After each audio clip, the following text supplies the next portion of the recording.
Hey everyone, welcome back to Let's Play The Legend of Zelda: A Link to the Past. Last time, we visited the 6th dungeon, and now that we've visited the 6th dungeon, why that, no, not, oh, no. Now that we visited the 6th dungeon, we can get the Super Bomb, from the house, our version of the house our version, the Dark World version of our house. I cannot speak at all today, can I? So yeah, we have this super bomb. You can buy it for 100 rupees, and there's only one real place you can use this bomb, unless you just love blowing up random enemies, which, if you do, more power to you. But yeah, the super bomb is pretty awesome because it's pink. But it allows us to get the last secret of the game, or technically the last secret equipment that's not gotten via dungeon. But anyway, you could technically get this technically, and I'm saying technically highly, like in huge quotes, technically get this these last two upgrades earlier, but why would you? I mean, the reasoning, okay, I read somewhere the reasoning, and it was listed as a secret, to get this bit of equipment early would be to go to like the first dungeon, get the hammer, then leave the first dungeon, get the hook shot, then leave the second dungeon, and then like skip around, and then you had to beat, I believe you had to be the 5th boss and the 6th boss of, you know, the respective temples, and then you can go and get this upgrade. And it's like, no, you're not getting it early, you're just skipping around the world to get to the point that you can, because technically you need to have, I believe, the hookshot and the hammer to get to the dungeon you need to get to, or there's some items you need to get. I think also I think you got the fire rod as well, because you'll need that. But you also need to beat the dungeon bosses of 6 and 5, I believe, and then you can access this area with.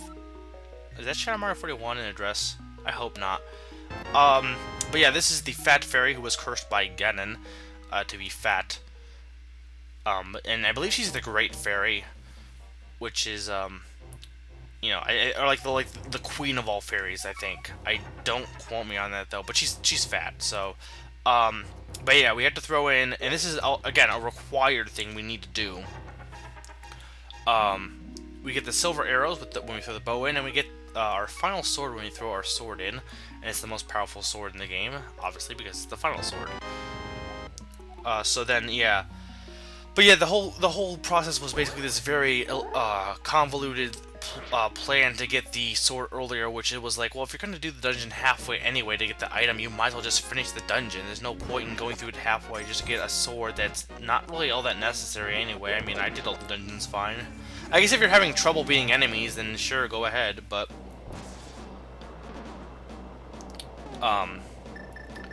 anyway, our next goal is to head over to the right, and now that we have the hammer, which we've had for a while, we can actually continue onward past the Tower of Hera, which we couldn't have done before.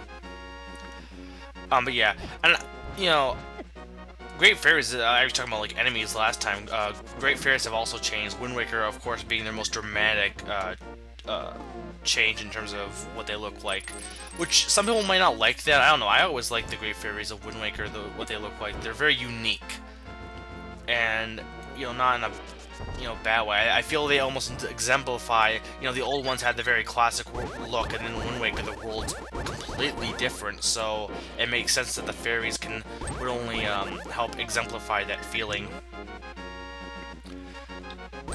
Anyway,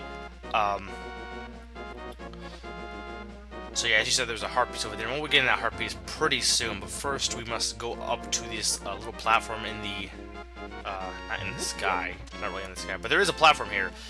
We shall pound on these stakes. Now, I believe you had to pound it right, up, and left. I think I always do that anyway, because that's just how, I mean, technically you could do left, up, and right, but I don't know, I always like right, up, and left anyway, but I think that you have to in that order, hence the little dings.